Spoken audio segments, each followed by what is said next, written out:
Good morning, good afternoon, and good evening, everyone. So today I am going to start mathematical tool unit 0 for 11th class physics. Mensuration जो है हम start करने जा रहे हैं आज। और सबसे बड़ी बात, mensuration में कुछ इंपॉर्टेंट हमारे फॉर्मूले हैं जो आपको याद करने हैं, और यही फॉर्मूले जो है आपके फिजिक्स में यूज होंगे। फिजिक्स के जब एक्सप्रेशन और जब न्यूमेरिकल करेंगे आप, तो उसमें ये यूज होंगे। तो एक्चुअल में mensuration की बात करें ना, तो mensuration का मतलब होता है नाप विद्या, जिसमें किसी चीज का मेजरमेंट करते हैं, जैसे एरिया निकालते हैं, वॉल्यूम निकालते हैं ना, इसको बोलते हैं मेंसुरेशन। तो मेंसुरेशन के तहत कुछ फॉर्मूले आपको ध्यान रखने हैं जो आपके 11th क्लास की जो फिजिक्स के जो कुछ टॉपिक्स हैं, बहुत सारे टॉपिक्स ऐसे आएंगे जिसमें इस मेंसुरेशन का इस्तेमाल होगा। तो चलिए स्टार्ट करते हैं इस लेक्चर नंबर 4 में। तो सबसे पहले हम बात करते हैं हमारे फर्स्ट फॉर्मूले की, जिसे हम बोलते हैं सर्कल। देखिए सर्कल, बात सर्कल की। तो आप सभी को पता है कि सर्कल इस तरह का होता है आपका, राइट। और सर्कल में यहाँ पे इस सर्कल की मान लीजिए रेडियस मैंने r मान ली, ठीक है। तो एक फॉर्मूला तो सर्कल से रिलेटेड ये बनेगा। तो जब भी सरकमफेरेंस निकालने की बात आती है तो एक फॉर्मूला तो यहाँ पे बनेगा सरकमफेरेंस ऑफ सर्कल। यहाँ पे सरकमफेरेंस ऑफ अ सर्कल, यानी किसी सर्कल का सरकमफेरेंस अगर निकालना पड़ जाए तो याद रखना क्या आएगा, 2πr। देखिए 2πr यानी ये सरकमफेरेंस क्या होता है, जैसे मान लो सर्कल का हम यहाँ से, ये टोटल जो लेंथ है ना, ये यहाँ से देखो, यहाँ से स्टार्ट करते हैं और ऐसे घूम के यहीं पे आ जाते हैं। तो एक्चुअल में यही सरकमफेरेंस ऑफ सर्कल होती है। तो हमारे फिजिक्स में जब यूज होगा तो हम यहाँ पे यूज करेंगे कि किसी भी सर्कल का सरकमफेरेंस क्या होता है, 2πr होता है, अगर रेडियस उसकी r दी हुई हो तो, राइट। अगर मान लीजिए सेकेंड फॉर्मूला ये भी आ सकता है, अगर मान लीजिए आ जाए एरिया ऑफ सर्कल। अगर मान लीजिए सर्कल का एरिया पूछ ले आपसे, तो सर्कल का एरिया क्या होता है मेरे प्यारे बच्चों, एरिया ऑफ सर्कल। तो एरिया ऑफ सर्कल लिखा जाता है A is equal to pi are square, A is equal to pi are square. तो आप जैसा कि देख रहे हैं कि एक तो आपके पास सर्कल का सबसे पहले आ गया सरकमफेरेंस ऑफ सर्कल। सर्कल का जो सरकमफेरेंस होता है वो क्या होती है एक्चुअल में, ये इसका बोल सकते हैं पेरीमीटर भी बोल सकते हैं। सर्कल का ये पेरीमीटर यानी एक लेंथ, ये लेंथ पूरी यहाँ से स्टार्ट करेंगे और ऐसे घूम के यहीं पे आ जाएंगे, तो ये लेंथ हो गई टोटल लेंथ। उस टोटल लेंथ को, सर्कल की टोटल लेंथ को 2πr लिखा जा सकता है। अगर एरिया ऑफ सर्कल की बात करें तो देखो, एरिया ऑफ सर्कल की बात करें तो एरिया ऑफ सर्कल जो है A इज इक्वल टू, यानी area is equal to pi are square लिखा जाता है। ध्यान रखना बेटा, पाई आर स्क्वायर लिखा जा सकता है। चलिए अब हम बात करते हैं स्फीयर की, ठीक है। सेकंड हमारा फॉर्मूला जो स्टार्ट होगा मेंसुरेशन का, वो स्फीयर है। स्फीयर, देखिए स्फीयर से रिलेटेड हम बात करते हैं। तो ये स्फीयर है, ठीक है, स्फीयर, और इसकी रेडियस हमने क्या मान ली, r मान ली। देखिए आप यहाँ बोर्ड पे ये भी सर्कल समझ रहे हैं, ये तो सर्कल है, ये आप स्फीयर को सर्कल समझ रहे हैं मेरे बेटे। देखो ध्यान रखना है, सर्कल 2 डायमेंशन में होता है और स्फीयर 3 डायमेंशन में होता है। तो ये 3 डायमेंशन में ही है, लेकिन हम बोर्ड पे इसको शो नहीं कर पा रहे क्योंकि ये 2 डायमेंशन में आपको दिखाई देगा, लेकिन स्फीयर होता है 3 डायमेंशन में, राइट। कितने में, 3 डायमेंशन में। अब मेरे प्यारे बच्चों ध्यान से समझिए, इसमें 2 फॉर्मूले हमारे बन सकते हैं। एक फॉर्मूला तो हमारे फिजिक्स में यूज हो सकता है सरफेस एरिया ऑफ स्फीयर। तो हम कह सकते हैं सरफेस एरिया ऑफ स्फीयर, यानी स्फीयर का सरफेस एरिया कैसे लिखा जाता है। देखिए किसी स्फीयर का, यानी अगर मान लीजिए कोई स्फीयर है, यानी स्फीयर का सरफेस एरिया निकालना हो तो फॉर्मूला आपके पास यहाँ पे हो जाएगा 4πr स्क्वायर। क्या फॉर्मूला हो जाएगा प्यारे बच्चों, 4πr स्क्वायर। क्या हो जाएगा, 4πr स्क्वायर, यहाँ पे फॉर्मूला बन जाएगा। ये हो गया आपके पास स्फीयर का सरफेस एरिया 4πr स्क्वायर, आपको ध्यान रखना है। दूसरा फॉर्मूला हमारे पास आता है, सेकेंड फॉर्मूला जो है हमारे पास आता है वॉल्यूम। अगर मान लीजिए प्यारे बच्चों वॉल्यूम की बात करें तो वॉल्यूम ऑफ स्फीयर, यानी हमारे पास स्फीयर की वॉल्यूम की बात करें, वॉल्यूम ऑफ स्फीयर, राइट। तो वॉल्यूम ऑफ स्फीयर की बात करें तो वॉल्यूम ऑफ स्फीयर क्या है, तो देखिए वॉल्यूम ऑफ स्फीयर होता है 4/3πr क्यूब। 4/3πr क्यूब, याद रखना। वॉल्यूम ऑफ स्फीयर की जब बात आएगी तो स्फीयर की वॉल्यूम को लिखा जाता है V is equal to 4/3πr cube. अब यहाँ पे आप देख रहे हो कि स्फीयर, एक स्फीयर, तो देखिए मैंने बताया सर्कल होता है 2 डायमेंशन में और स्फीयर होता है 3 डायमेंशन में, ठीक है। ये डायमेंशन है, मतलब इसमें एक्स और वाई, कोई भी 2 एक्सिस का इस्तेमाल किया जाता है, और इसमें 3 एक्सिस यूज होते हैं, एक्स वाई जेड है, ठीक है। ये आपको बाद में समझ में आएगा, फिलहाल तो आप फॉर्मूले पे ध्यान दीजिए। तो यहाँ पे हमने बताया कि किसी स्फीयर का अगर सरफेस एरिया निकालना पड़ जाए तो हम क्या करेंगे, 4πr स्क्वायर लिखेंगे। अगर वॉल्यूम निकालनी पड़ जाए तो वॉल्यूम के लिए हम 4/3πr क्यूब करेंगे, ठीक है, क्यूब लिखेंगे यहाँ पे। प्यारे बच्चों थर्ड जो फॉर्मूला आपका है वो है सिलेंडर। तो देखिए थर्ड जो है आपके पास, बड़ा इंपॉर्टेंट फॉर्मूले चल रहे हैं आपके पास, तो हम कह सकते हैं सिलेंडर। तो यहाँ पे आप ध्यान से देखिए सिलेंडर। तो प्यारे बच्चों सिलेंडर कैसा दिखता है, सिलेंडर ऐसा दिखता है, ठीक है, ये आपका सिलेंडर है। फिर बच्चों ये यूनिफॉर्म सिलेंडर है तो ये रेडियस है सिलेंडर की, यहाँ पे रेडियस है, ठीक है। और सिलेंडर का ये आपके पास हम ले सकते हैं एक्सिस ऑफ सिलेंडर, कोएक्सियल, ये कोएक्सियल है, यानी ये इसके इस सर्कल में से और इस सर्कल में से पास हो रहा है तो ये बन गया सिलेंडर। तो ये आपको सिलेंडर दिखाई दे रहा है ना, राइट, सिलेंडर। और प्यारे बच्चों इसकी जो लेंथ है वो हमने एल मान ली, ठीक है, इस सिलेंडर की जो लेंथ है वो एल मान ली। तो यहाँ पे भी बेटा दो फॉर्मूले निकलेंगे आपके पास। नंबर एक तो ये सरफेस एरिया, ठीक है, सरफेस एरिया। अब यहाँ पे आपको एक बात समझने की है, वो क्या है, एक तो पूछ रहा है कि सरफेस, टोटल सरफेस एरिया, तो हम सरफेस एरिया की बात करेंगे यहाँ पे फिलहाल। तो सरफेस एरिया ऑफ सिलेंडर, तो सिलेंडर के सरफेस एरिया की बात करते हैं प्यारे बच्चों। तो देखिए किसी भी सिलेंडर के सरफेस एरिया निकालने के लिए एक तो आपको ध्यान रखना है, एक फॉर्मूला सरफेस एरिया निकालना है। तो एक फॉर्मूला तो देखो यहाँ पे एक तो कर्व सरफेस होता है इसमें, देखिए एक तो कर्व सरफेस होता है, देखिए आप देख पा रहे हो, ये आपका कर्व सरफेस है, ये आपका कर्व सरफेस दिख रहा होगा सिलेंडर में।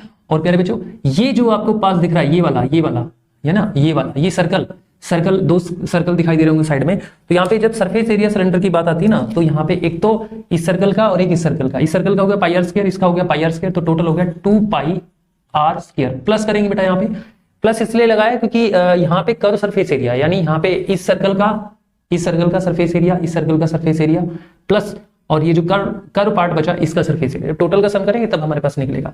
तो फिर बच्चों क्या आएगा यहाँ पे 2 पाई आर एच, तो यहाँ बन गया 2 पाई आर एच। देखिए यहाँ पे आप सोच रहे हैं एच क्या आ गया, आप एच की जगह पे एल भी कर सकते हैं मेरे बच्चों। ये जो लेंथ है ना, ये लेंथ है, इसको मैंने एच मान लिया था, आप एल भी लिख सकते हो, कोई प्रॉब्लम नहीं है। तो फॉर्मूला बन गया 2 pi are square plus 2 pi R L, यानी कर्व सरफेस एरिया हो गया आपके पास 2 पाई आर एल, और प्लस ये दोनों साइड का हमने सर्कल ले लिया, तो ये बन गया मेरे प्यारे बच्चों। सेकंड जो इसका निकाल सकते हैं वो है वॉल्यूम। तो अगर मान लीजिए वॉल्यूम ऑफ सिलेंडर आ जाए तो आप क्या लिखेंगे, तो वॉल्यूम ऑफ सिलेंडर के लिए V इज इक्वल टू, देखिए वॉल्यूम, किसी भी सिलेंडर की अगर वॉल्यूम निकालनी पड़ जाए तो आपके लिए क्या फॉर्मूला होगा प्यारे बच्चों। तो किसी भी सिलेंडर की जब वॉल्यूम निकाली जाती है तो फॉर्मूला बनता है पाई आर स्क्वायर एल। देखिए तो डिपेंड करता है आप एल मान रहे हो, इसको एच मान रहे हो। तो अगर वॉल्यूम ऑफ सिलेंडर की बात होगी तो पाई आर स्क्वायर एल, याद रखना है पाई आर स्क्वायर एल। ये फॉर्मूले सारे याद रखने हैं जो कि आपकी फिजिक्स में यूज होंगे, ध्यान रखना ये फिजिक्स में यूज होंगे। फोर्थ फॉर्मूले की बात करते हैं, जैसे हम कोन की बात करते हैं प्यारे बच्चों। कोन, देखो कोन कैसा दिखता है, पहले तो हम देख लेते हैं कोन कैसा दिखता है प्यारे बच्चों। कोन आपको ऐसा दिखाई देगा, कोन जो है आपको ऐसा दिखाई देगा कुछ, दिस इज द कोन। और कोन में प्यारे बच्चों ये एक मैंने जो परपेंडिकुलर लिया है, तो आपको ये ध्यान रखना है, ये जो O है मान लीजिए सेंटर है, तो ये हो गई वर्टिकल हाइट, और ये स्लैंट लेंथ है और ये रेडियस है। मेरे प्यारे बच्चों ध्यान रखना है आपको कि ये चीज का ध्यान रखना है, ये लेंथ है, ये स्लैंट लेंथ है, तिरछी, देखो तिरछा है, स्लैंट थोड़ा टेढ़ा है, लेंथ ये इधर भी एल है और इधर भी एल है, ठीक है। ये हाइट है और हाइट हमेशा परपेंडिकुलर होती है, तो हाइट हमने क्या लिया यहाँ पे परपेंडिकुलर, और ये इस कोन की रेडियस है। तो कोन इस तरह से दिखता है आपको ना, कोन इस तरह से आपको दिखता है। तो जब भी कोन की मान ली आपके सामने ये आ जाए कि भाई कोन का सरफेस एरिया आप कैसे निकालेंगे, तो प्यारे बच्चों आप कोन का सरफेस एरिया कैसे निकालेंगे, तो सबसे पहले तो कोन का सरफेस एरिया हम बात करते हैं। तो कोन का सरफेस एरिया कैसे निकलेगा, तो सबसे पहले तो हमारा यही पार्ट बनेगा सरफेस एरिया ऑफ कोन। तो फर्स्ट आएगा आपका surface area of cone, surface area of cone.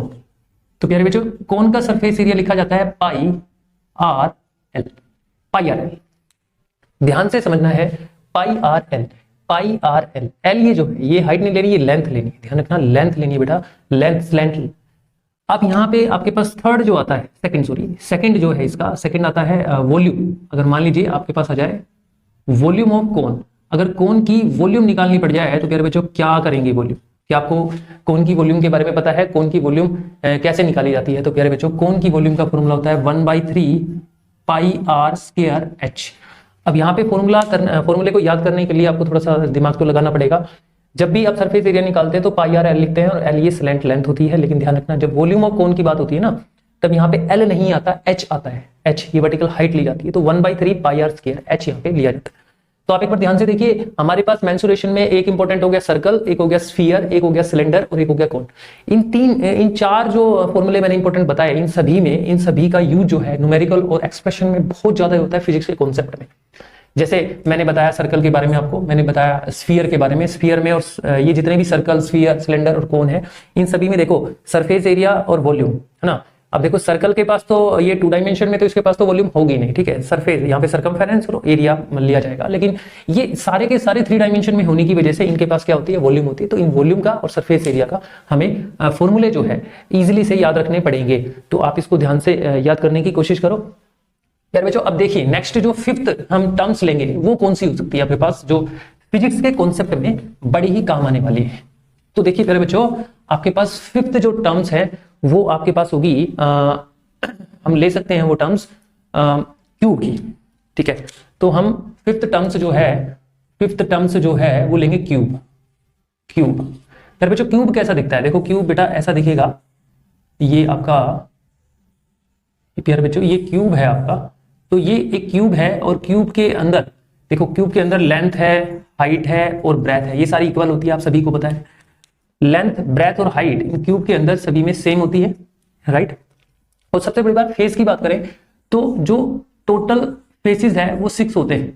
Cube में टोटल फेस कितने होते हैं, 6 होते हैं। फेस की बात मैं कर रहा हूं, जैसे 1 लिखा यहाँ पे ना, 2 लिखा यहाँ पे, इसी तरह से यहाँ पे 3 लिखा, ये 4 हो गया, ये 5th हो गया ना, ये 6th हो गया। टोटल क्यूब के अंदर 6 फेस होते हैं, ध्यान रखना है आपको। तो क्यूब के अंदर अगर मान लीजिए फर्स्ट यही आ जाए सरफेस एरिया ऑफ क्यूब, तो क्यूब का कभी भी सरफेस एरिया जब निकाला जाता है तो आपको एक बात का ध्यान रखना है, अगर मान लीजिए एक फेस का अगर एरिया निकाला जाए सरफेस एरिया, तो लेंथ इंटू ब्रेथ, लेकिन यहाँ पे लेंथ, हाइट और ब्रेथ तो बराबर है।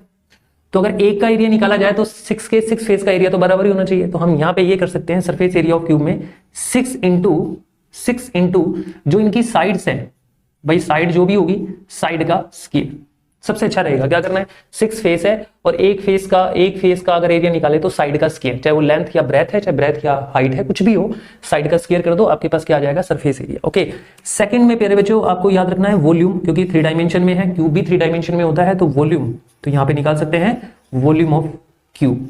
प्यारे बच्चों वॉल्यूम ऑफ क्यूब कैसे निकाला जाता है, वॉल्यूम ऑफ क्यूब को V इज इक्वल टू, अब ध्यान से देखिए, वॉल्यूम ऑफ क्यूब में L into H into B करते हैं, length into breadth into height multiply करके वॉल्यूम लिखते हैं, लेकिन ये सारे तो इक्वल हैं, तो हम यहाँ पे लिख सकते हैं साइड का क्यूब।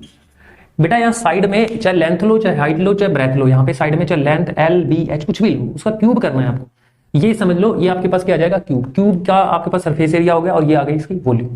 तो देखिए कितना आसान है, ये देखो कितना आसान है, 6 इंटू साइड का स्क्वायर, और वॉल्यूम अगर निकालनी पड़े क्यूब की तो साइड का क्यूब आ जाएगा। इस तरह से हमारे पास जो फॉर्मूले थे, जो फिजिक्स में यूज होने वाले टर्म्स हैं, ये हैं। तो 5 ऐसे यानी 5 ऐसे आपके पास फॉर्मूले हैं मेंसुरेशन में, जो फिजिक्स में बार बार यूज होंगे, तो आपको इस पे ध्यान देना है। तो जल्दी से इसको नोट करिएगा। Thank you very